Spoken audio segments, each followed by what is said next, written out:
Welcome everyone. Just tuned in here after the brilliant batting from Gobabis Bulls in their first innings, where we saw Kobus Brandt here with me. Hi Kobus, how are you doing? Good, how are you? Good, good. Hitting 46 of just 16 balls, 6 sixes, 1 4.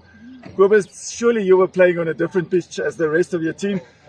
Just to start it off quickly, Gobabis Bulls in a bit of a problem there at the start, and then getting to the wicket was Joshua Solier, and I think yourself doing really well in the middle. How was the pitch playing?